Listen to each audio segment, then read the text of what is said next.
Fun Facts Friday. I'm not David Dunlap, and he is not the Venerable Howe. We're going out of costume, and we're going to be doing something a little different, and we're going to be looking at various bits and pieces of our church and architecture, and there are lots and lots of stories which we want you to know about. Now today we have Ken Wingate with us, and you have a story about this cross that's on the front of the pulpit. Yes, I do. As we sit here week by week and look at this beautiful cross, it almost doesn't come to mind. However, in 1983, when the fire took place in this sanctuary, and that's the year we became ARP? That's correct. A lot was happening in 1983, and when the back of the sanctuary here was largely destroyed by the fire, the session and the deacons made the decision, with the help of the women of the church, to make some substantial renovations, including the installation of the white pulpit. But mounted on the face is a gold cross that was made by a Columbia artisan, Stavros Chrysostomides, a wonderful Greek man that I knew all of my life. And actually he, through family connections, marriage into the families together, became a relative also. Did you know this man? I do not. I'd never heard of him, but he also is famous for some other yes, tell us about that. Well, why don't you tell us about Okay. that? Actually, Because he's forgotten. The Columbia residents, Derek, will be familiar in West Columbia with the large 20-foot ice cream cone that adorns the roof of the Zesto's restaurant. And that vanilla ice cream dipped in chocolate with a drop coming down the side is the work of Stavros Chrysostomides. Likewise, in the State Museum, you go in the foyer, and there's a 50-foot great white shark hanging from the ceiling with jaws open menacingly, very lifelike, also made of fiberglass by Stavros Chrysostomides.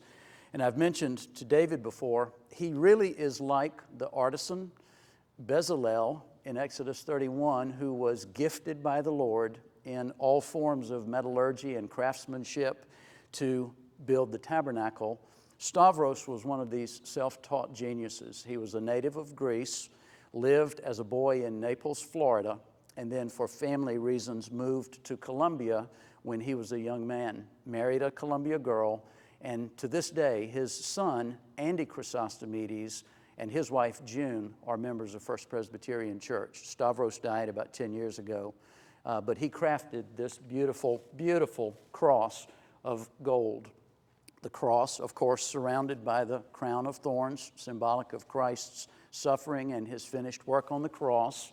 And it's emblematic to me of Stavros and his gift to communicate faith and beauty in one significant reminder of the work of the Savior. And I just love the connection personally with Stavros. I spoke with his son and daughter-in-law this morning, and it's just wonderful to reconnect during this COVID season with people I haven't seen in person in many months. So we come every Sunday to church, and we see the cross, and we don't really know anything about it. So now we do. Stavros was almost a Santa Claus type personality in terms of the bushy white beard, small of stature, very jovial and sweet. I would call him a sweet, sweet artisan.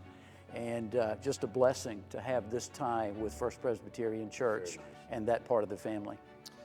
Well, I trust that that's really helpful for you, especially our church family. We're going to be doing lots more of these, walking around the campus in the coming weeks, and Fun Facts Friday. Say that 10 times. Have a wonderful day. We hope you've enjoyed this video. If you have, and you want to make sure you get all of our content, not just videos, but podcasts and ministry updates, make sure you download our app. If you think you might have missed a video, click on our YouTube channel. A link should be down below. There you can see all of our videos, and if you want to make sure you don't miss anything in the future, hit subscribe.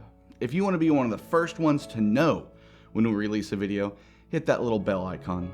And if this video has blessed you, and you can think of someone else that it might help, use that share icon and send it to them. All, of course, for the edification of God's people and the glory of his name. Until next time, God bless.